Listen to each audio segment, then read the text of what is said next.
함께 기도하겠습니다. 살아 역사하시는 하나님 감사합니다. 하나님을 찬양하며 하나님을 예배하는 저희들에게 주의 은혜를 더하시기를 원합니다. 함께 한자리에서 예배하지 못하지만 있는 곳에서 주를 찬양하며 주께 영광 돌리는 모든 동역자들에게 직접 임재하시고 은혜와 복을 더하여 주옵소서. 예수님의 이름으로 감사드리며 기도하옵나이다. 아멘. 샬롬. 성경 말씀 보겠습니다. 신명기 8장 1절부터 4절까지 말씀입니다. 제가 봉독해 드리겠습니다. 내가 오늘 명하는 모든 명령을 너희는 지켜 행하라. 그리하면 너희가 살고 번성하고 여호와께서 너희의 조상들에게 맹세하신 땅에 들어가서 그것을 차지하리라. 내 하나님 여호와께서 이 40년 동안 내게 광야 길을 걷게 하신 것을 기억하라. 이는 너를 낮추시며 너를 시험하사 내 마음이 어떠한지 그 명령을 지키는지 지키지 않는지 알려 하심이라. 너를 낮추시며 너를 줄이게 하시며 또 너도 알지 못하며 내 조상들도 알지 못하던 만나를 내게 먹이신 것은 사람이 떡으로만 사는 것이 아니요 여호와의 입에서 나오는 모든 말씀으로 사는 줄을 내가 알게 하려 하심이라. 이 40년 동안에 내 의복이 헤어지지 아니하였고 내 발이 부르트지 아니하였느니라. 아멘.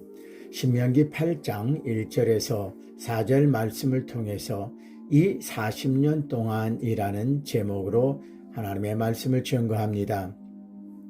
성경의 대표적인 주제는 하나님의 구원에 대한 말씀입니다. 하나님의 구원에 대해서 확실하게 보여주고 있는 말씀이 바로 성경 가운데 출애굽기입니다. 하나님께서 이스라엘 백성들을 애굽에서 구원하시면서 그들에게 선포하신 말씀이 있지요. 민수기 15장 41절 말씀 제가 봉독합니다. 나는 여호와 내 하나님이라. 나는 너희의 하나님이 되려고 너희를 애굽 땅에서 인도하여 내었느니라. 나는 여호와 너희의 하나님이니라. 아멘. 출애굽 사건을 통해서 하나님께서 이스라엘 백성들의 하나님이 되시고 그들은 하나님의 백성이 된다는 거룩한 관계를 선포하신 말씀입니다. 레위기 26장 45절을 보면 하나님께서 이스라엘의 하나님이 되시기 위하여 주변 나라와 민족들이 보는 가운데서 출애굽 역사를 이루셨다 이렇게 말씀하셨지요. 이는 하나님의 존재를 이스라엘과 애굽뿐 아니라 주변의 모든 나라에 드러내셨다라는 말씀입니다. 하나님의 구속의 역사는 출애굽으로 끝난 것이 아닙니다. 애굽에서 나온 후 40년 광야 기간을 지나게 하시고 또 마지막으로는 가나안 땅 정복의 역사를 이루시게 됩니다. 이 모든 과정을 통해서 하나님의 분명한 뜻이 나타나게 되는 것이죠. 애굽에서 430년 동안 살았던 이스라엘 백성들은 나라도 없었고요. 그들을 지켜주고 보호해주는 왕도 없었습니다. 그러나 출애굽 사건을 통해서 하나님께서 그들의 하나님이 되심을 선포하시면서 하나님께서 친히 그들의 보호자가 되심을 말씀하신 것입니다. 출애굽을 통해서 이스라엘 백성들이 하나님의 구원을 체험하게 하셨습니다. 오늘 본문의 말씀은 이스라엘 백성들이 애굽에서 나와서 광야 40년을 지나는 과정에서 하나님의 뜻을 깨닫게 하시는 것입니다. 우리가 출애굽기를 읽어서 알지만 하나님께서 이스라엘 백성들을 구원하신 뒤 노예 생활이 끝나고 편하고 행복한 시간들이 보장되는 것은 아니었습니다. 그들이 애굽에서 구원을 받았지만 가나안에 이르기까지 수많은 고난과 어려움과 위기에 봉착하게 됩니다. 그 모든 광야의 과정에서 하나님께서 정하신 뜻이 있었습니다. 신명기 8장 2절과 3절 말씀에 두 번이나 같은 표현이 나타나 있는데요. 너를 낮추시며 너를 낮추신다, 이런 표현이 나타나죠. 여기 사용된 낮추신다라는 그 용어 히브리어를 보면은요, 괴롭히다, 천하게 하다라는 의미를 가진 용어가 사용돼요. 애굽이라는 대제국에서 노예로 살던 사람들이지요. 그런데 그들을 더 낮추실 게 무엇이 있었을까요? 그런데 낮추시는 과정에 시험하신다라는 표현까지 기록이 되고 있습니다. 여기에 시험하다라는 용어를 보면 테스팅이라는 단어가 사용이 됩니다. 하나님은 사람을 시험하는 분이 아니신데 왜 이런 표현을 했을까요? 여기에서 사용된 표현은 망하게 하기 위해서 또는 무너뜨리게 하기 위해서 시험하시는 것이 아니고요. 일종의 테스트의 의미로서 하나님께서 하나님의 목적에 맞도록 이들을 훈련시키신다라는 의미가 됩니다. 이스라엘 백성들은 애굽이라는 우상 숭배의 제국에 살던 사람들입니다. 그들이 430년 애굽에서 사는 기간에 하나님을 만나거나 하나님의 말씀을 듣거나 또는 하나님께 제사 드리는 경험이 없었습니다. 그러나 출애굽 이후부터는 하나님께서 이들을 만나주시고 하나님께 제사를 드리게 하시고 하나님과 하나가 되는 것을 확인할 수가 있습니다. 그 과정에 이스라엘 백성들에게 여러 가지 필요한 사항들이 있습니다. 그래서 하나님은 그들을 낮추시고 또 훈련하시는 것이었습니다. 앞에서도 언급하였듯이 이들은 당시 가장 강하고 큰 나라 중에 하나인 애굽에서 살던 노예와도 같은 신분이었습니다. 그들을 누가 보호해 주지도 않았고 어느 나라도 그들을 자기의 민족으로 인정해 주지 않았고 누구도 그들을 도와준 사람이 없는 상태였습니다. 그런데 그들을 더 낮추신다라는 말씀의 뜻이 무엇을 의미할까요? 하나님께서 그들을 낮추시는 목적은 광야라는 위험하고 또 고통스러운 그러한 40년의 과정을 통해서 하나님을 전적으로 의지하게 하고 신뢰하게 하는 방법이었습니다. 이 백성들이 애굽에 사는 동안 여호와 하나님을 만나지 못했고 의지하지 못했고 예배하지 못했다고 말씀드렸죠. 하나님께서 그들을 낮추시는 것은 바로 하나님을 의지하게 하고 그 하나님을 예배하게 하고 그 하나님께 속하게 하시려는 목적이 있는 것을 알 수가 있습니다. 출애굽의 과정과 광야 40년의 과정을 살펴보면 하나님께서 모세를 통해서 직접 행하신 역사였습니다. 지도자 모세와 이스라엘 백성들이 하나님과 하나 되는 놀라운 경험이었습니다. 하나님과 아주 밀접한 관계에서 마치 호흡 소리까지 느껴질 정도였죠. 하나님과 그런 관계를 유지하게 하시려고 하나님은 그들을 낮추신 것입니다. 우리가 하나님을 믿는다라는 고백을 합니다. 그럼 하나님을 믿는다는 것은 무엇을 의미할까요? 주일에 교회 가고 직분을 받아 봉사하고 그리스도인으로 호칭을 받으며 사는 것, 그게 하나님을 믿는 것일까요? 막연하게 나는 교회 다니는 크리스찬이다라고 스스로 외치는 것이 나와 하나님과의 관계를 입증할 수 있을까요?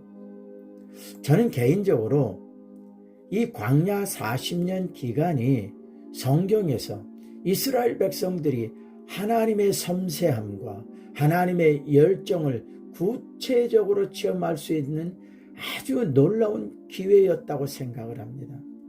이스라엘 백성들에게는 엄청난 은혜의 기회였고요. 하나님의 복 그 자체를 경험하는, 하나님과 하나가 되는 놀라운 경험의 기간이었다고 생각을 합니다. 이스라엘 백성들은 애굽에서 구원을 받았습니다. 그리고 세례를 의미하는 홍해 바다를 건넜지요. 고린도전서 10장 1절 2절의 말씀에 보면 사도 바울은 과거 자신의 조상들이 홍해를 건넌 이 사건을 세례받은 사건으로 해석을 하고 있습니다. 그렇다면 홍해를 건넌 뒤 바로 가나안 땅에 들어갔나요? 아닙니다. 그 후에 40년 광야의 길을 가야 했습니다. 애굽에서 구원받고 홍해를 믿음으로 건넜다고 해서 바로 약속의 땅 가나안 땅이 그들에게 허락되고 펼쳐진 것은 아니었다라는 겁니다. 그때부터 이들에게 광야의 여정이 시작된 것입니다. 그 광야의 40년 생명을 위협하는 고난도 있었고요. 싸움도 있었고요. 많은 시험과 위기의 상황들이 있었습니다.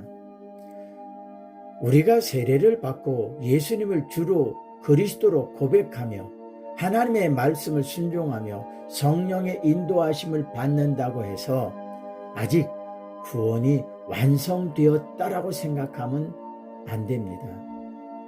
우리가 하나님의 나라에 가기까지 아직 우리는 광야와 같은 시간을 지나고 있다라는 것을 알아야 됩니다. 사도 바울은 그 길을 이렇게 표현을 했습니다. 사도행전 14장 22절에 보면 우리가 하나님의 나라에 들어가려면 많은 환난을 겪어야 할 것이다 이렇게 표현했죠. 또 에베소서 6장 12절 말씀도 제가 보겠습니다. 우리의 씨름은 혈과 육을 상대하는 것이 아니요 통치자들과 권세들과 이 어둠의 세상 주관자들과 하늘에 있는 악의 영들을 상대함이라. 아멘. 바울을 통해서 우리에게 주시는 하나님의 말씀은 우리가 하나님의 나라에 들어가기까지 아직 많은 영적 싸움이 남아있다라고 표현하고 있습니다. 그래서 광야의 과정은 바로 이스라엘 백성들을 하나님의 백성으로 그리고 하나님의 군대로 훈련시키는 과정이었다라는 것을 확인할 수 있습니다. 출애굽기 12장 51절 말씀에서 애굽에서 출발한 백성들을 칭할 때 그 무리대로 이렇게 표현하고 있습니다. 하나님께서 무리대로 인도하셨다 그랬는데 개역 성경에 보면 군대대로 이렇게 표현을 했죠. 이 말씀에서 애굽에서 출발하는 백성들을 그 무리대로라고 기록하고 있는데요. 이 표현, 이 내용을 히브리 원어를 살펴보면요, 전쟁과 군대를 의미하는 전문 용어 차바라는 단어가 사용이 됩니다. 그리고 민수기에서 그 백성들의 숫자를 계수하라 이렇게 말씀하시죠.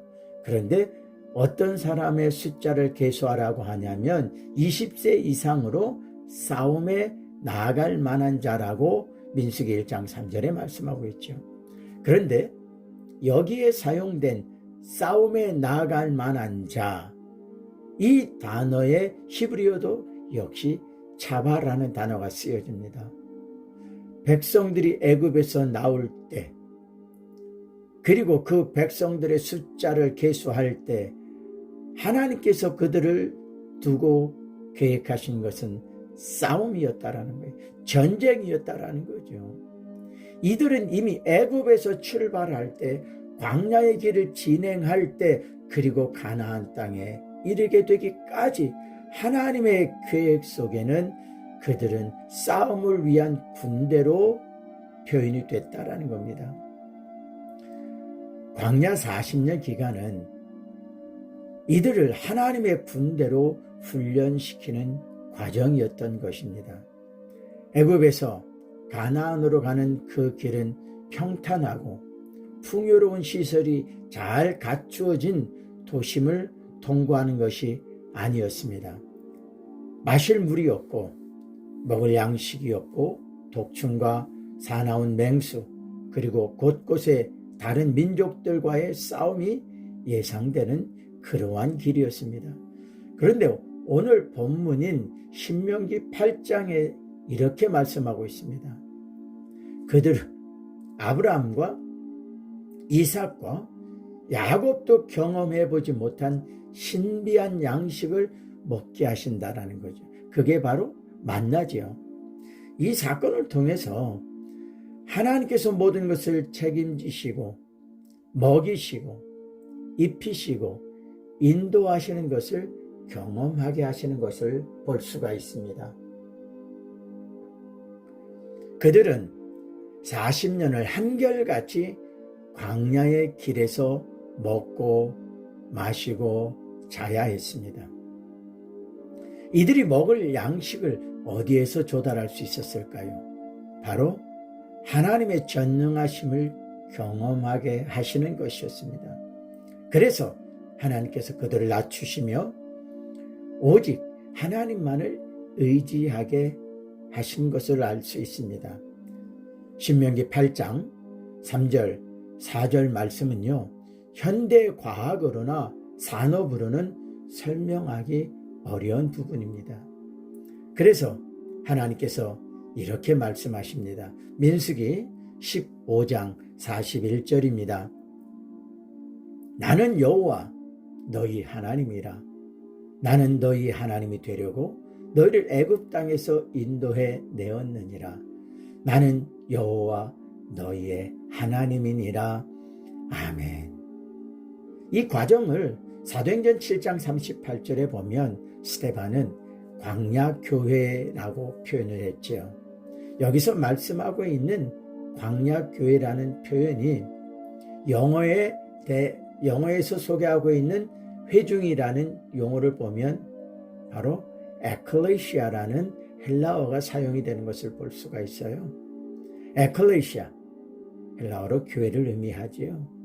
교회가 바로 성막을 통해서 하나님을 만나고 하나님과 하나 된 백성들이 광야 40년을 통해서 하나님의 뜻대로 훈련받는다라는 거예요. 선교자 스데반이 광야 생활 40년을 교회라고 표현한 것은 아주 의미 있는 표현입니다. 그 40년은 하나님과 동행하는 기간이었습니다. 하나님과 하나가 되고 그 하나님과 온전한 교제를 이루는 기간이었습니다. 광야 40년 기간은 이스라엘 백성들이 하나님의 백성으로 변화되어져 가는 훈련, 교육 기간이기도 했던 것입니다. 그 이전에 하나님에 대해서 듣기는 했어도 경험하지는 못했던 사람들입니다. 그런데 이들이 40년 광야 기간을 통해서 하나님을 경험하고 알아가고 하나님을 만나게 되는 거죠. 무엇보다도 평범한 노동자였던 그들이 하나님의 군대로 훈련받는 과정이 바로 광야 40년 기간이었다라는 겁니다. 오늘 교회의 모습은 어떻습니까? 오늘 교회는 성도들을 거룩한 하나님의 백성으로 준비시키고 훈련시키고 있습니까? 오늘 교회는 성도들을 영적 싸움에서 승리할 수 있는 용사로 훈련과 무장을 시키고 있나요? 오늘 교회는 성도들을 하나님의 백성으로 온전한 하나님과의 관계를 위해서 하나님의 뜻에 맞는 백성으로 양육하고 있습니까? 오늘 교회에서 드리는 예배가 하나님을 경험하고 하나님의 말씀을 듣고 하나님의 음성을 듣고 하나님과 하나가 되는 예배가 되고 있습니까? 오늘날 교회 예배는 어디에 초점이 맞추어져 있습니까? 하나님을 만남일까요? 하나님의 은혜에 감사하며 하나님의 깊은 영적인 체험을 하는 예배가 되어야 합니다. 40년 광야 기간은 아주 섬세한 하나님의 손길을 체험하고 하나님의 음성을 듣는 기간이었습니다. 그 40년 광야의 생활은 순간순간 하나님과 하나 되는 임마누엘의 연장이었습니다. 이스라엘 백성들이 이 40년 동안 하나님의 전능하심을 맛보았습니다. 그 40년 동안 하나님께서 그들과 함께 하셨듯이 오늘 하나님은 교회를 통해서 성령을 통해서 우리와 함께 하시는 것입니다. 그 40년 동안 백성들을 훈련하신 하나님께서 오늘 우리를 훈련시키고 무장시키고 계시는 줄로 믿습니다. 함께 기도하겠습니다. 살아계신 하나님 감사합니다. 오늘도 귀한 예배를 통해서 하나님의 음성을 듣게 하시고 하나님의 뜻을 깨닫게 하셨습니다. 40년 광야 기간을 통해서 하나님을 체험하고 하나님과 하나 되었던 백성들, 40년 광야 기간을 통해서 하나님의 군대로 훈련받았던 이스라엘 백성들, 이제 오늘 교회를 통해서 예배를 통해서 하나님과 하나가 되고 하나님을 만나고 하나님의 군대로 체험되고 훈련받고 무장하는 우리가 되게 하옵소서. 예수님의 이름으로 감사드리며 기도하옵나이다. 아멘.